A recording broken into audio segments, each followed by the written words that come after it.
I want to welcome you to our 159th online gathering for congregational leaders across the country.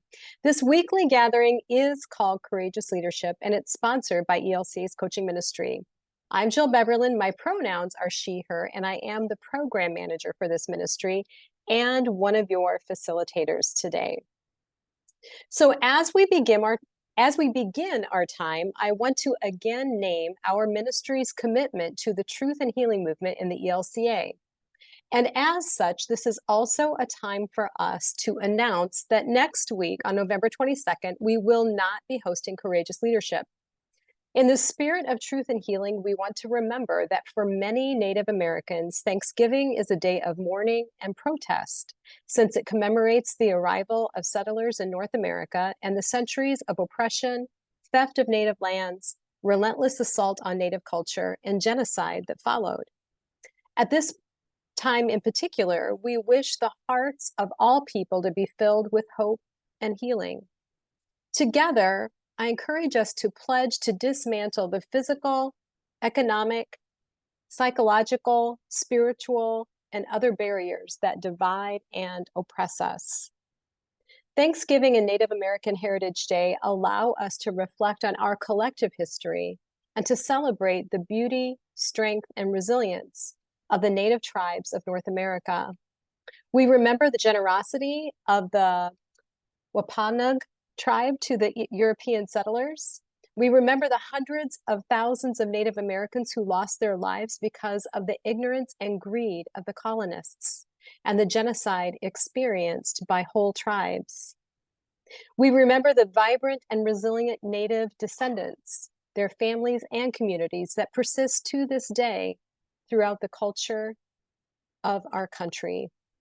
We give thanks to people like Vance Blackfox, whose hard work and diligence has helped us learn the truth of our past and our opportunity to participate in healing as we move forward.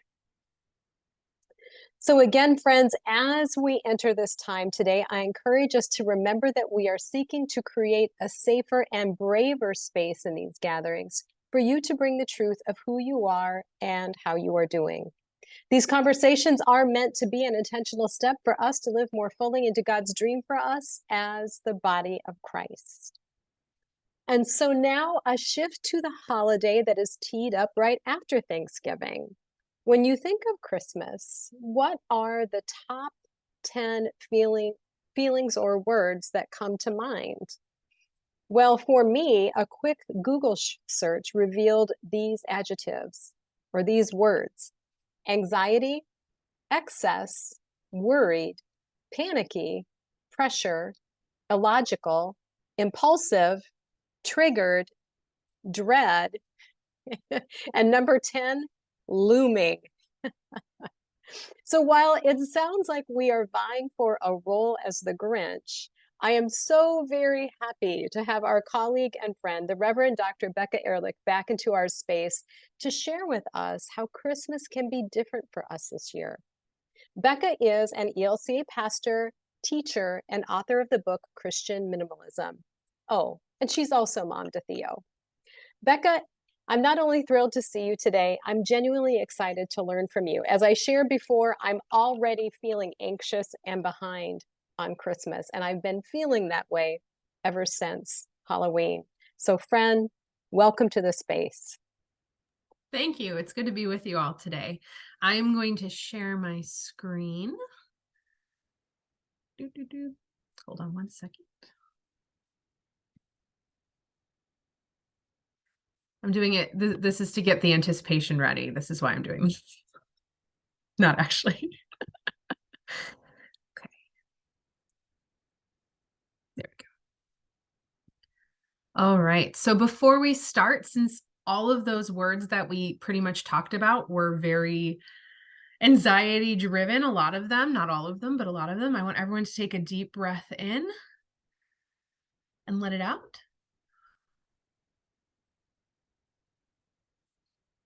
And today we're going to talk about a different way to do Advent than what consumer culture would like us to do.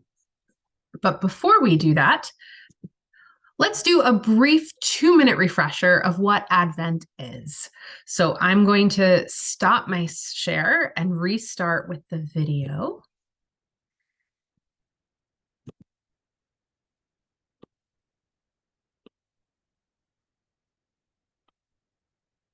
And so anyone who can figure out the one thing in this video that depends on the context at the congregation, they'll say one thing and you'll be like, huh, that's interesting. You can let me know what it is because I'm curious if people will notice it. Otherwise, this video is great.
All right. So, what did anyone pick up on the one thing that was different depending on the congregation? Did people pick up on it? Oh, good. Someone knows this video. I love this video. Candles. Yes. You want to say more, Jennifer?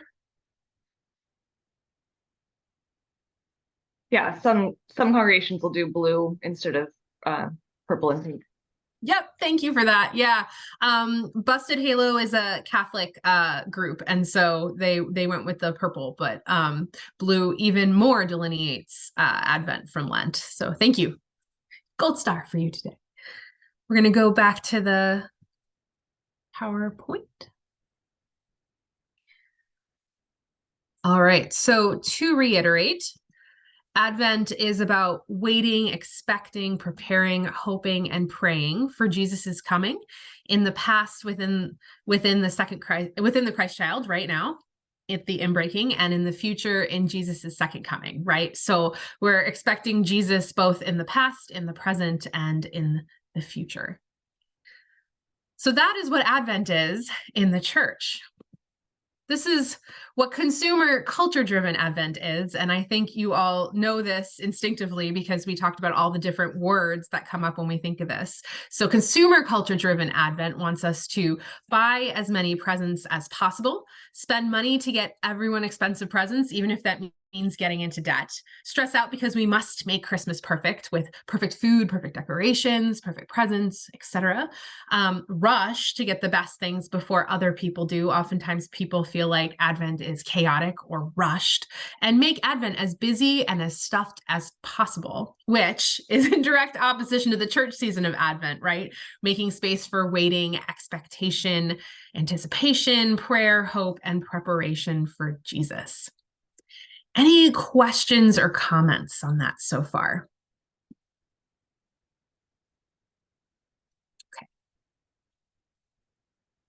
So here's some of the many examples of a consumer culture driven advent. This has been coined the term Christmas creep, which is Christmas showing up in stores earlier and earlier.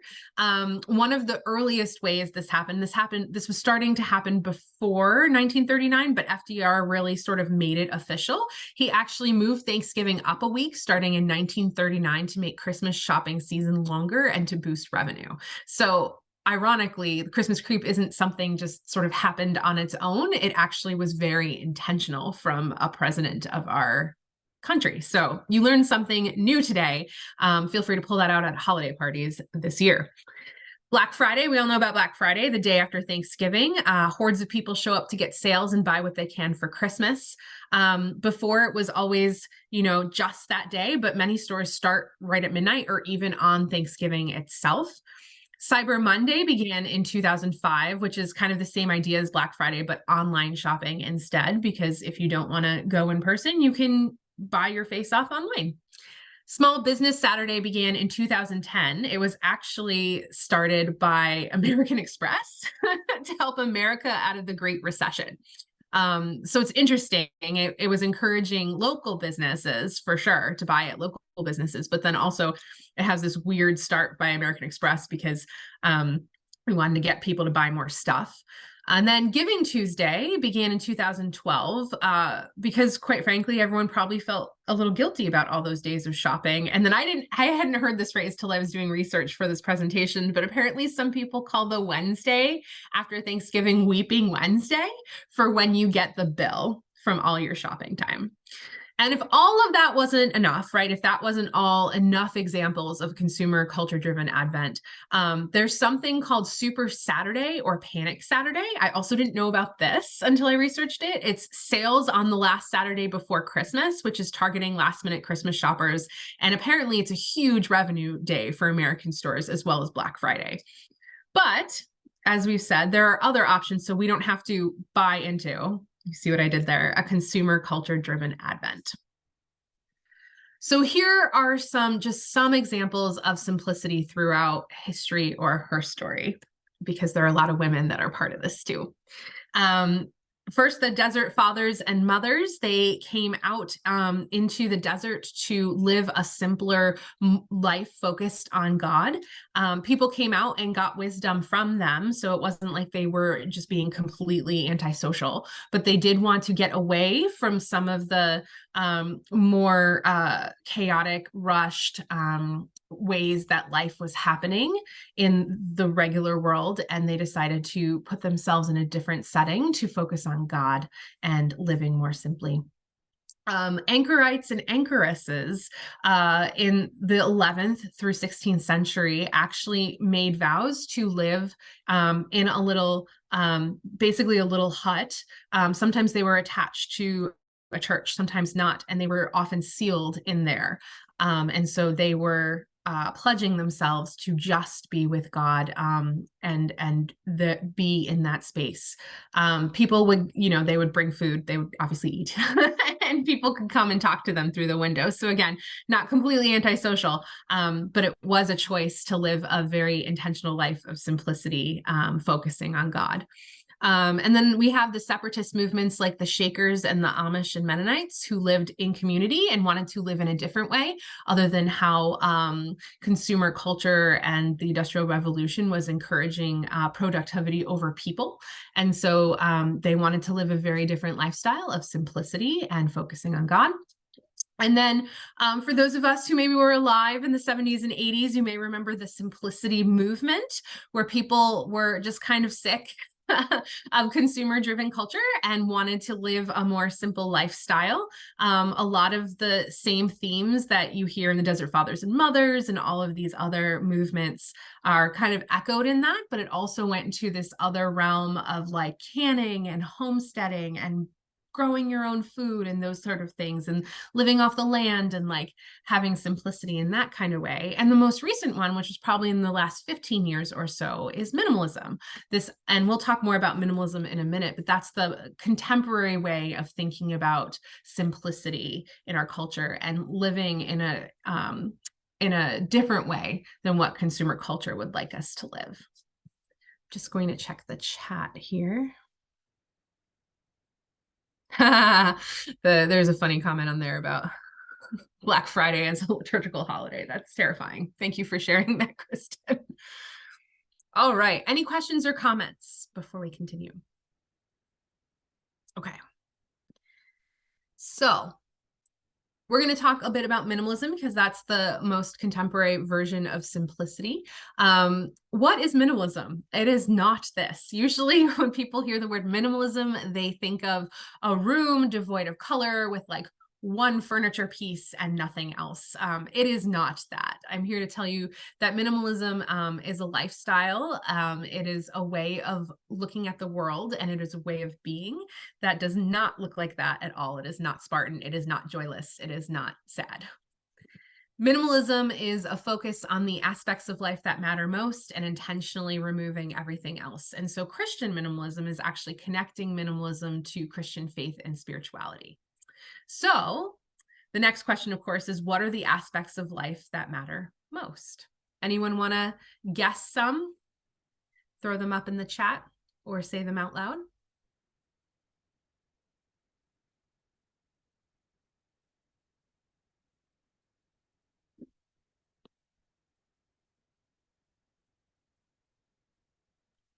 All right. Being with family. Yes, yes, loved ones. Great. It's definitely a main one. So there's two guys who call themselves the minimalists. They're Ryan Nicodemus and Joshua Fields Milburn, and they call themselves the minimalists. And they are, there were definitely people who were writing and talking about minimalism before them, but they were probably the first ones to really brand it, which is ironic, I think, and really package it out there so that more people became aware of the minimalism movement. And so the minimalist list of what matters most is health, relationships, passion, growth, and contribution. Any surprises there for anybody? Does anyone have any questions about any of those things that matter most on the list? Well, the growth thing is a little surprising because sometimes minimalism is the art of subtraction. So they must be talking about personal growth rather than other kinds of ways of growing, I'm guessing. Yeah, that's a great point. Yeah, they mean personal growth, and not like material growth or wealth growth, right? Yeah, that's a great point. Anything else?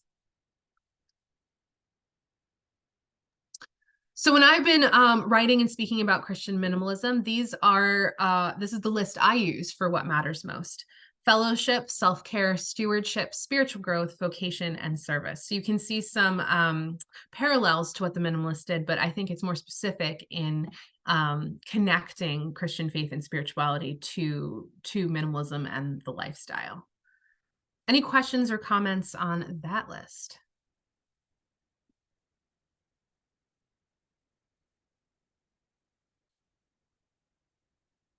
Any surprises?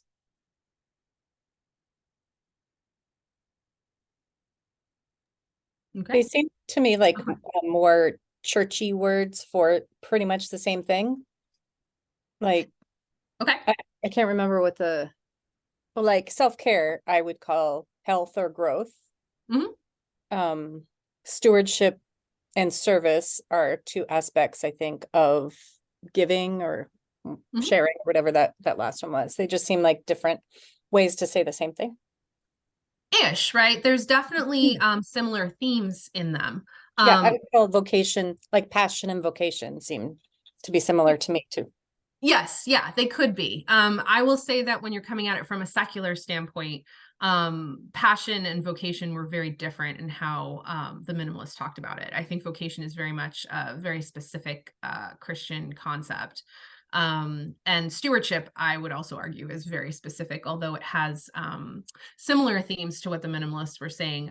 It incorporates a lot. It's a broader topic than, say, giving, right? as is self-care. I think their health thing was very focused on physical health and maybe a little bit of some other health, but self-care is a much more holistic idea of what does it mean to be healthy, and what does it mean to take care of ourselves. So you're right, there are definitely similar themes, but I think the categories here are much broader and are very much clear about God in the mix versus the secular version. Thanks. So the other question that would be, natural to go to from this is like, what gets in the way of focusing on what matters most? So here are just some of the things that get in the way of us focusing on what matters most: material possessions and upkeep, money spending habits, time and energy spending habits, taking on too much. Anything else anyone can think of that would get in the way? Constant bombardment of advertisements. Good point. Yes. Yeah. Almost everywhere we go and everything we watch and everything we read has advertisements now. That's so true. So true. I think about like the expectations of others. Yes. Even if we are trying to be minimalist, others might expect us to not be. So very true. Yes. Expectations of other people is one of the major reasons we shove too many things in our calendar, for sure. We make obligations because we think we have to, and what's expected of us. Great point. Maybe the busyness of our culture. I feel like the busier I am, the less thoughtful I am about what I'm doing and how I'm using my time and resources. Yeah, definitely. Yeah. It's like a great badge of honor to be busy, right? It tells people you're important or something in consumer culture. That's such a great point too. Yeah. I think a nuance to that, and that's similar to Jen, the almost taking on too much, but sometimes having too much ambition, sometimes clouds from having margin or space in our minds to be available to others. I think that's a big distraction, I think, sometimes, especially, if you're trying to like make a church important, or, get on the map, or, those things that sometimes our self-worth is connected to how well our churches are doing, if you're a pastor. And it's hard to keep reminding ourselves that being faithful and successful are different things. And so yeah, I think that might be similar to taking on too much. Yeah. Yeah, and I think that's such a great point, because consumer culture very much glorifies this idea of success, right? And what does success mean in consumer culture? Well, it's definitely wealth, fame, fortune, titles, worldly accolades, all of that stuff. And that can definitely get in the way of what we're doing, especially taking away, as you said, the margins, taking away the spaciousness that where we often encounter God in powerful ways. There is no space for that in quite the same ways, because we're so busy and so focused on that success. So great point. I also want to just be clear here that these obviously look very similar, because we were just talking about what it looks like for Advent, right? So we could argue that the consumer culture driven Advent is getting us in the way of focusing on what matters most. So this is all connected, right? So oh yeah, go ahead, Jill. You had your hand up. Yeah. The other comment I want to make, and I'm wondering if you can speak into this, Becca, is maybe you all are like me, that my mailbox is overflowing with pleas from nonprofits right now. And my husband's like, how many nonprofits did you support last year? So like, what about that? How does that fit into this whole equation? Yeah, that's such a great question. We can't care about all the things, right? We only have a finite amount of time, energy, and resources. And so focusing on the most specific ones that you are most passionate about is usually what folks who live into the minimalist lifestyle do, versus trying to give to all the things and serve at all the things, because it's just not physically possible to do that. And so finding the ones that you're most excited about, most passionate about, that feel like fit your spiritual gifts well is usually a way to not feel so overwhelmed. That was such a great question. So to reiterate, minimalism aims to cut through the clutter to focus on what really matters, right? So the idea is that you're identifying what's most important, maybe potentially using the list we talked about before, intentionally removing everything else that's keeping you from focusing on what's most important. And then people use different language to talk about this, maybe minimizing, decluttering, getting rid of stuff and commitments, and those things that are keeping you from focusing on what matters most. Also coupled with intentional consumption of goods, time, energy, and money. And that's the part that's usually left out when people talk about the decluttering movement. It's just about getting rid of stuff usually, right? But there's this flip side of the coin of making sure that we're living more intentionally and that we're focused on, okay, how are we actually consuming, right? How are we consuming goods, time, energy, and money, and doing that in a way that's not automatic based on what we've always done or what's expected of us. And all of that is really to make freedom of time, more time, energy, and financial resources to focus on what matters most. So when we're talking about Christian minimalism, right, we're talking about this idea that when Jesus is speaking in the Bible, he's often talking about the goal of life is not material wealth or fame or human accomplishments. And he constantly speaks against deriving meaning from these things. So just some quick examples. Obviously, this is not an exhaustive list, but just some examples. The disciples are arguing about who is the greatest. And Jesus tells them that the Son of Man is the last of all and servant of all, right? The idea that the last shall be first is the Son of Man is called not to be served, but to serve. And Jesus actually talked a lot about money and material possessions. And this is like crazy to me every time I think about these stats. 16 of the 38 parables Jesus told are about money and possessions. And in the Gospels, 1 out of every 10 verses has to do with money. And in the whole Bible, more than 2,000 verses are about money and or possessions. So these are things that are talked about quite a lot in our scriptures. And so thinking about what does it mean to be a Jesus follower while also being intentional with how we think about and use money and possessions is a part of Christian minimalism. So as we connect the two, right, we're talking about what does it mean to have a more simpler Advent. Here are some simplicity alternatives to a consumer culture driven Advent. I'm going to talk about each of these in more depth. There's something called Buy Nothing Day. There's Opt Outside Day.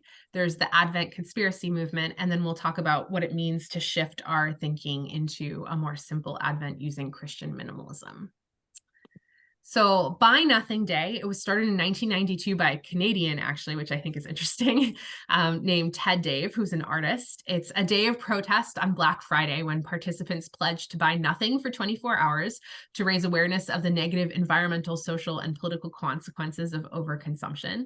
And I'd heard of this, but I didn't know that there are actually active protesters who go to malls. So they wander aimlessly without expression on Black Friday, or they sit on floors in stores or in fitting rooms.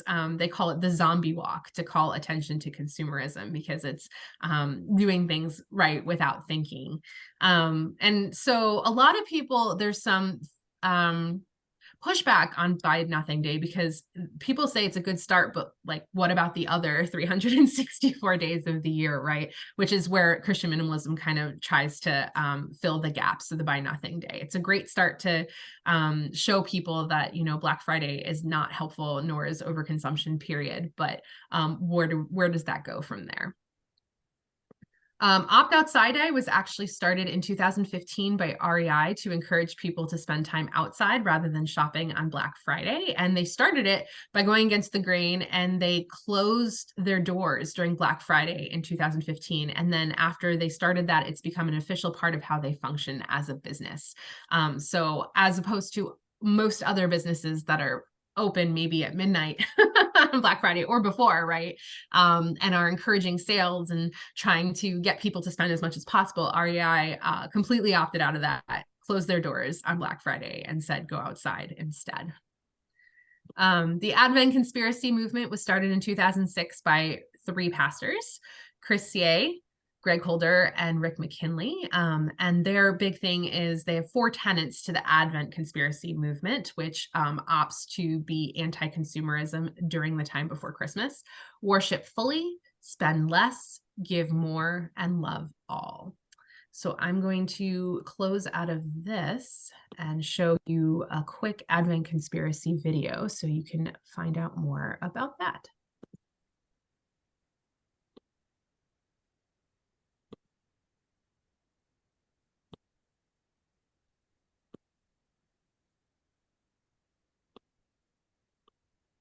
If you own a home within 90 minutes of Albany, you could be missing out on Ads a new everywhere. program that's giving homeowners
Great. Thoughts on some of the alternative options so far? Yeah. Oops, sorry. Our bestseller. It Now kept with playing. upgraded More food and ads.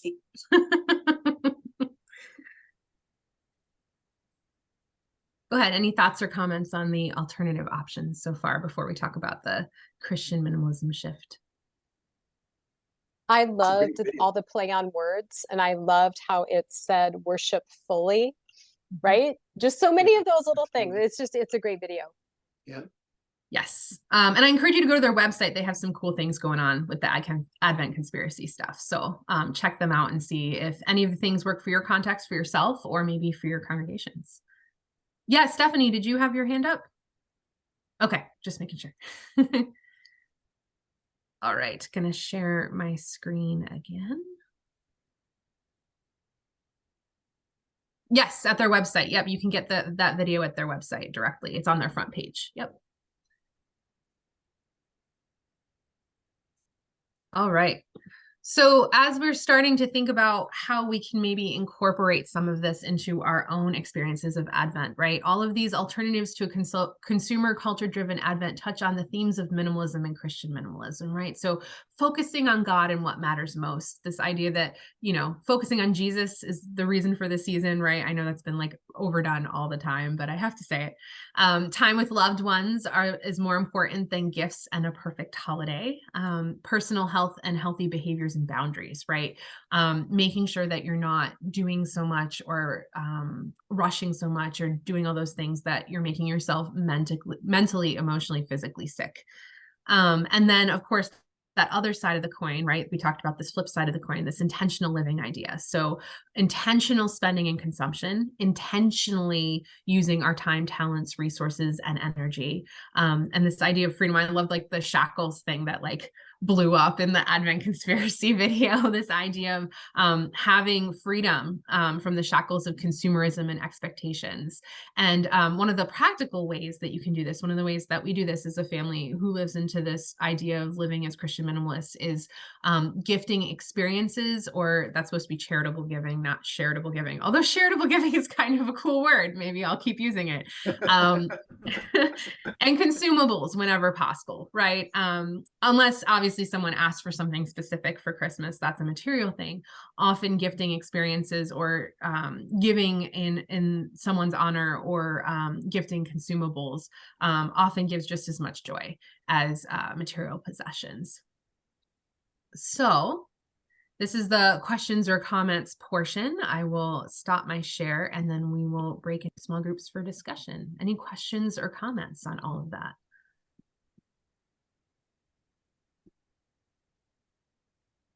Becca, this is really this outstanding presentation. And a couple of things. I was having kind of a hard time connecting with the comments that you guys were making at the beginning. And I'm sorry, because it's not that stressful for me anymore. I found that retirement has really helped. And part of the reason is because, you know, I was working with Churchwide and you know, putting on 1,000,000 miles over my lifetime with United, and our kids did not live at home. Our kids didn't live anywhere near us, so Christmas meant I get to come back from flying for all my business, and oh, gay, wonderful! I get to fly again. To, you know, the last thing I wanted to do is take another trip and come out here where I'm presently living to be with our daughter. And now, hey, when it's Christmas, we're here and we're not having to travel. And that's just such a wonderful break. And having been the CEO of a nonprofit, I'm not worrying about those end of the year's gifts coming in, or, you know, how I've done it. So I found retirement really helps with, and we spend time with our family, period. And, you know, really the gift giving isn't the major part of it. But I'm going to throw it out to you, the question that I sent to you before, our process, asking you to get a little personal. Now that Theo's on the scene, how do you handle it with all these people that want to give him so much, and especially at Christmas time, grandmas and grandpas and aunts and uncles and friends? How has Theo changed this? Yeah, that's such a great question. I'm so glad you texted me, and he's not a ringer, I promise, but I told Doug to ask the question during the session. Well, I wanted people to benefit from the answer. Right. Theo is our adopted 11-month-old son. And so it won't be his first Christmas, but he was very, very tiny and had just been born last Christmas. So this will be really the first time that like gifts come into play, because like we literally got home right before Christmas. So no one prepared, because no one knew a baby was coming. So we've had quite a few conversations with family and friends about, luckily everyone knows I live as a Christian minimalist, so that helps a little bit, right? I'm very open about that and very public about that. And so we often, I've had these conversations with a lot of these family members before, but I reiterate it around Christmas time, where I talk about gifting experiences and consumables and charitable giving whenever possible. Obviously, like Theo still has to have things to play with, right? So like a toy here and there isn't necessarily bad. It's all in moderation, but we just don't want a slew of stuff, right? Like, because then it's actually been scientifically proven for children that they get overwhelmed and it actually like really messes with their minds as they're trying to play. So we actually do the Montessori thing where we rotate toys and we only have like 6 to 8 toys out each time. And so we plan on continuing to do that. So if we have like a mountain of toys that people give to us at Christmas, that sort of stops that process. So my hope is we'll probably only get like maybe 1 or 2 toys at Christmas, and the rest of it will be maybe experiences or charitable giving or things he can eat, because he eats solid food now and he likes food. So, and he'll be eating sugar starting on his first birthday, which will be happening right before Christmas. So I can have some candy. Does that help? I will be your ringer anytime, okay? What's that? Anytime you want a ringer, I'll be it. Okay, great. Thanks for that. Yeah, I see a hand. John, do you have your hand up? Yes. One of the things I've been thinking about is challenging the established piety that we have grown up with about Christmas being Jesus came and we're celebrating that, and he will come again, or the second coming. And I think we would all do well to stress Jesus is coming. The kingdom is here. Right. How do we discern that coming in our midst?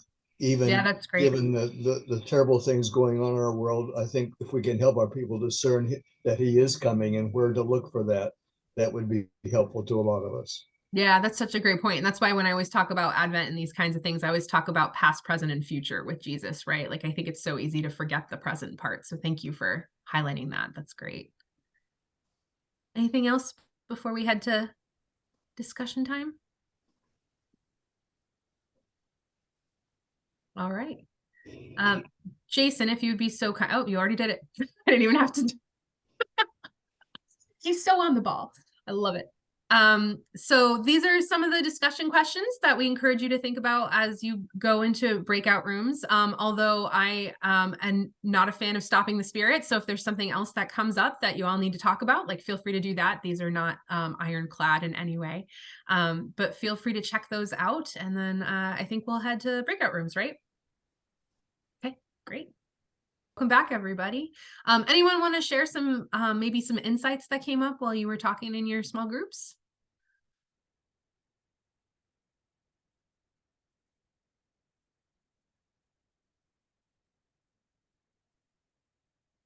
Everybody's totally mulling it over, huh? Nothing wrong with that either. I think we all kind of appreciated this this presentation today, and sort of kind of like a reminder to kind of reset our course and try to make the main thing the main thing. Yeah, so I appreciate the timing and appreciate your presentation. So great, thank you. Becca, I'm wondering with the group, what are some ways that we can take these concepts and share them in really encouraging ways with our faith communities? Yeah, great question. Just little seeds being planted. And what does that look like? So if anyone has an example of like how they might share these beautiful ideas from Becca in their faith community, I would love to hear that. Yeah, one of the ways in a congregation I served previously, one of the ways is we really emphasized the serving aspect during Advent, as opposed to like the rushing around and buying things. So every week we had a new way to serve, and some of them were very hands-on, and some of them were like you could do in like 2 seconds, right? Like write a card for somebody. But the ones that were very hands-on, we worked at like the regional food bank one of the Saturdays during Advent and things like that. So finding ways to help folks and focusing on that, as opposed to doing the typical consumer-driven stuff was a big way that we did it as a faith community. Does anyone have any other ideas? Yeah. Oh, go ahead, Joshua. I assume some of us have the giving tree where people are able to pick a family that needs a gift for their child and provide that. Definitely. Great. Steve, you had your hand up too, right? Yeah, I'm going to throw this out, see if anybody else is doing this. So we're pulling Advent 1 week forward. the whole season. And so that to take the stress off of the 24th. And that Sunday morning, we're going to gather, we're going to sing a few carols, we're going to set prayer, and then we're going to send people back home on their way home with plates of cookies to stop off at police stations or fire stations, people that have to work, to just celebrate. Hey, enjoy this at least. That's great. I love that idea. Steve, what I really love about that is that there is an intention in paying attention to the time, because sometimes we do what Becca is suggesting, let's go and serve here, and then people take that and just add it onto the stack. So it's almost like it's adding more pressure. So being really intentional about how is this either a swap out, or how are we adding time into our calendar to do this with a centered and peaceful heart. I can actually feel the stress that it reduced in the congregation, because they were just really stressing over this Sunday, the 24th, Fourth Advent and Christmas Eve. We're a lot of seniors here, so they did not like that concept. Yeah, what a great day to, and what a great way to also like make that spaciousness we talked about, of this idea of like, it doesn't have to be a big mad dash towards Christmas, but we can also take time and like give to others at that same point. That's great.